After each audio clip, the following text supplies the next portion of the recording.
یہ سمجھے کہ محمد رسول اللہ دوبارہ نازل ہوں گے، کیونکہ اور کسی نبی کی بات نہیں ہو رہی، اس لیے یہ پوچھا ہی نہیں کسی نے کہ کیا رسول اللہ آپ دوبارہ نازل ہوں گے، اس لیے کہ انڈرسٹوڈ سمجھا انہوں نے. یہ آیت کہہ رہی تھی کہ آخرین میں یہ نبی مبعوث ہوا ہے اور آخرین میں بھی یہی مبعوث ہوگا، تو یہ سوال کرنے کی ضرورت نہ سمجھی. فرمایا وہ کون لوگ ہوں گے، وہ کون سے آخرین ہیں جن کی بات ہو رہی ہے. 3 دفعہ جب یہ سوال دہرایا گیا، تیسری دفعہ آن حضرت صلی اللہ علیہ وآلہ وسلم نے سلمان فارسی جو بیٹھے ہوئے تھے ان کے کندھے پر ہاتھ رکھا یوں، اور کیا جواب دیا؟ لو کان الایمان عند الثریا لنالہ رجل من ہؤلاء. اور دوسری روایت میں رجال من ہؤلاء، ایک مرد کی بات نہیں، کئی ایسے مرد پاک ہوں گے جو یہ کام کریں گے. بس اس آیت کا یہ مطلب ہے. اب کیا آن حضرت صلی اللہ علیہ وآلہ وسلم سے بڑھ کر قرآن کی واضح آیات کی تشریح کوئی اور دنیا میں کر سکتا ہے؟ اور وہ تشریح جسے بخاری نے محفوظ کیا ہو، وہ تشریح جس پر نہ سنی نے اعتراض کیا نہ شیعہ نے اعتراض کیا. اور یہ تشریح ہے کیا، یہ بھی تو سوچیں. فرماتے ہیں لو کان الایمان عند الثریا، یعنی یہ واقعہ اس زمانے کا ہے، اس زمانے میں ہوگا جب کہ عملاً ایمان دنیا سے اٹھ جائے گا. اگر سریا پر بھی جا پہنچا، لنالہ رجل من ہؤلاء، اسے سریا سے واپس لے آئے گا ایک شخص جو ان لوگوں میں سے ہوگا. عرب کندھوں پہ ہاتھ نہیں رکھا، عجم کے کندھوں پہ ہاتھ رکھا ہے، اور جگہ کی نشاندہی فرما دی، زمانے کی تعیین کر دی، کیونکہ یہ ناممکن تھا کہ ادھر حضور اکرم صلی اللہ علیہ وسلم کا وصال ہوتا، ادھر ایمان سریا پر چڑھ جاتا، کچھ بھی باقی نہ رہتا. ایمان کو سریا پر چڑھنے میں بہت دیر لگنی تھی. رسول اللہ صلی اللہ علیہ وسلم فرماتے ہیں کہ پہلے 3 نسلیں تک تو نور ہی کی نسلیں ہوں گی، میرا نور زندہ قائم رہے گا. اندھیرا بعد میں آئے گا اور 1000 سال پھر اندھیرا رہے گا. تو یہ 1300 سال کے بعد ہونے والا واقعہ ہے جس کے متعلق کہا جا سکتا ہے کہ ایمان سریا پر چلا گیا. یہ مطلب نہیں ہے کہ مسلمان اسلام کا انکار کر بیٹھیں گے، یہ مطلب نہیں ہے کہ نمازیں چھوڑ دیں گے، اس لیے یہ مطلب نہیں کہ دوسری حدیث اس مضمون کو کھول کر بیان فرما رہی ہے. حضور اکرم صلی اللہ علیہ وسلم فرماتے ہیں سیاتی علی الناس زمان لا یبقى من القرآن من الاسلام الا اسمه ولا يبقى من القرآن الا رسمه مساجدهم عامرة وهي خراب من الهدى علماؤهم شر من تحت عظیم السماء. وہ زمانہ جس میں ایمان کے اٹھنے کی بات ہو رہی ہے، اس کی علامتیں، یہ کہتے ہیں علامتیں بھی تو بتاؤ. علامتیں یہ ہیں جو محمد رسول اللہ صلی اللہ علیہ وسلم نے خود بیان فرمائی ہیں. فرمایا جن آخرین میں میری بعثت ثانیہ کا ذکر ہو رہا ہے ان میں نہیں آؤں گا، کوئی میرا غلام آئے گا اور اس کا آنا گویا میرا آنا ہوگا، کیونکہ میرے مطیع ہوگا، نئی چیز لے کے نہیں آئے گا. کن میں سے ہوگا؟ عربوں میں سے نہیں ہوگا، اہل عجم میں سے ہوگا، کیونکہ ایک ہی عجمی تھا جس کے کندھے پر ہاتھ رکھا گیا. سلمان فارسی کہ ہم قوم ہوگا یا عجمی ہوگا، دونوں ترجمے آپ کر سکتے. اور پھر عجیب بات یہ فرمائی کہ وہ زمانہ جس میں ایمان سریا سے سریا پہ جا چکا ہوگا، اس کی علامتیں یہ ہیں لکان یاتی علی الناس زمان، ان لوگوں پر ایک زمانہ آئے گا کہ اسلام نام کا رہ جائے گا، الا اسمہ، اسم میں رہے گا، نام اسلام باقی نہیں ہوگا. ولا یبقى بالقرآن الا رسمہ، قرآن کریم تو نہیں اٹھے گا، اس کی تحریریں بہت ہوں گی، بڑی بڑی خوبصورت لکھائیاں ہوں گی، رسم ہوگی اس کی، مگر قرآن نہیں ہوگا. مساجد کا کیا حال ہے؟ فرمایا مساجد ویران نہیں ہوں گی، ہی عامرۃ، مساجد آباد ہوں گی وَهِيَ خَرَابٌ مِّنَ الْهُدَىٰ، ان کی ان لوگوں کی مسجدیں بظاہر آباد ہوں گی لیکن ہدایت سے بالکل خالی ہوں گی. وہاں سیاست کی باتیں سنو گے، اپنی مرضی کے قصے بیان ہوں گے، ایک دوسرے سے جھگڑے کی باتیں سنو گے. ذکر الہی جن کے لیے مسجدوں کو خالص کیا گیا ہے، محبت اور خلوص کے ساتھ وہاں ذکر نہیں چلے گا، وہاں غیر باتیں ہو رہی ہوں گی. اس لیے فرمایا مساجدہم عامرۃ، یہ غلط ہے کہ مساجد خالی ہوں گی، مساجد بھری رہیں گی. وَهِيَ خَرَابٌ مِّنَ الْهُدَىٰ، مگر حال یہ ہوگا کہ ہدایت سے خالی ہوگی.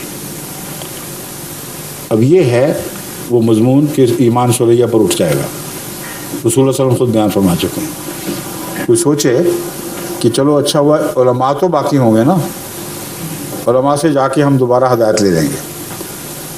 فرمایا یہ بات بھی بھول جانا. علماؤہم شر من تحت عظیم السماء، ان کے علماء آسمان کے پردے کے نیچے سب سے بدترین مخلوق ہوں گے، سب سے شریر مخلوق ہوں گے. منہم تخرج من عندہم تخرج الفتنہ، من عندہم تخرج الفتنہ وفیہم تعود، کہ فتنے ان سے پھوٹیں گے سارے. جو علماء جو تمہاری امتوں کی امت کے ہوں گے، تم سمجھ رہے ہوگے کہ یہ ہمارے لیے دین کا سہارا دینے والے لوگ ہیں، ہمارے دین کا قائم رکھنے کے ذمہ دار ہیں. منہم تخرج الفتنہ تو من عندہم، منہم نہیں، دونوں معنی تو دونوں کے ایک ہی ہیں، درست ہے عربی لیکن الفاظ یہی ہیں. من عندہم تخرج الفتنہ تو، فتنے انہی سے پھوٹیں گے. وفیہم تعود، اور انہی میں لوٹ کے واپس چلے جایا کریں گے. بار بار موومنٹ چلیں گی ان میں سے فتنوں کی، اور آخر میں پھر انہی میں واپس ہضم کر لیا کریں گے اپنی باتوں کو. آج کہیں گے تم دائرہ اسلام سے خارج، پکے بدماش، غیر مومن، تمہارا قدر جائز. دوسرے دنوں کے ہاتھ میں ہاتھ باندھ کر تصویریں کھنچوائیں گے کہ دیکھو امت ایک ہو گئی. ایک دفعہ کہیں گے کہ شیعہ مسلمان ہو ہی نہیں سکتے، بدترین مخلوق ہیں. دوسرے دن جنگ میں تصویریں چھپی ہوئی ہوں گی کہ شیعہ سنی لوگوں نے ہاتھ میں ہاتھ ڈالے ہوئے، لمبے لمبے جوبے پہنے ہوئے، کہ کل کی بات چھوڑ دو، اب ہم نے واپس لے لی یہ بات. ایک دن کہیں گے عورت کی سربراہی قبول ہو ہی نہیں سکتی، غیر اسلامی ہے، فتنہ پیدا کر دیں گے. دوسرے دن وہ فارن کمیٹیز کے سربراہ بن کے اسی عورت کے نیچے دنیا میں اس کی نمائندگی کی باتیں کر رہے ہوں گے. یہ تشریح ہے من عندہم تخرج الفتنۃ وفیہم تعود. اب باتیں کھل گئی ہیں، اس سے زیادہ آپ کیا چاہتے ہیں کھولنا؟ اور جہاں تک حضرت مسیح موعود علیہ السلام کی صداقت کے دیگر دلائل کا تعلق ہے، میں آپ کے سامنے بنیادی اصولی باتیں پیش کر چکا ہوں. وہ پہلے جواب میں یہ جواب آ چکا ہے، اس لیے کچھ انتظار کرتے ہیں، صرف 10 منٹ رہتے ہیں. میرے نزدیک اصولی جواب تو آ گیا ہے. تفصیلی باتوں کے لیے ہمارے پاس ویڈیوز، کیسیٹس، آڈیو کیسیٹس، کتابیں موجود ہیں. دعوت الامیر کی ایک کاپی ان کو دے دیجئے، ان کو پڑھیں گے تو انشاءاللہ ان میں کثرت سے مزید تائیدی صداقت مسیح موعود علیہ السلام کے نشانات مل جائیں گے. ٹھیک ہے.